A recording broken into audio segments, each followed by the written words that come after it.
my drawing streak continues. Had a pretty good one. He pushed off to the right. My horse did an outstanding job, and my heeler does what he always does, and he cleans up my messes. And we made a good run. We were 7. You know, we'll see what that wins, and hopefully make another run at this all-around title here at Cheyenne. And we do have overnight parking available at Southwest Drive. The secret to Cheyenne is drawing a good dancing partner, and my first one was outstanding. And I got a pretty good go at him. I was riding a younger horse of mine that belongs to a good friend of mine, Shane Boston, one I'd kind of made at the house. And I was a little nervous about him, and we need to win, and he did a great job. My first year was outstanding, and I started the day off great with a 12-3. Came back, I was at the beginning of the next round, and had a good one. Had one that the guy had missed, and he'd pulled up, and so the steer kind of thought he was still fresh, and I got a really good start and just a really good run on a good steer. Then I had to lope out of here and get down there to Colorado Springs. I caught a jet right over here from the airport and made it down there for the rodeo, and with about 20 minutes to spare. I mean, I'm not going to be too greedy, I think the biggest thing to do, like any casino in the world, is just know when to be grateful and walk away. And so, yeah, no, I mean, I've been thrilled with the way it started. I certainly needed in the steer open, to have any kind of chance of catching shad in the all-around race this year.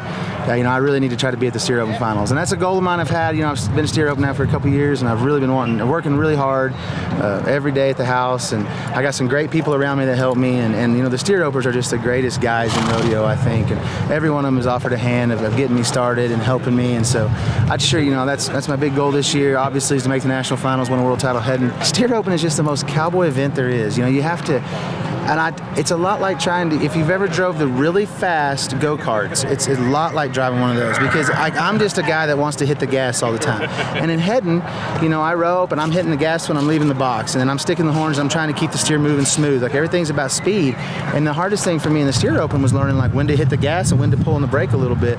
And I think that's what, when you see guys like Scott Snedeker, Cole Patterson, Jess Tierney, Cody Lee, the best in the world, they're so good at knowing when to hustle and when to slow down. And then you got to be able to read your cow. It's just like going to the pasture and trying to gather with somebody that doesn't understand cow sense. That's how steer tripping can be a lot like my golf game. You know what I mean? About the time I'm like, I'm done with this, we're over it.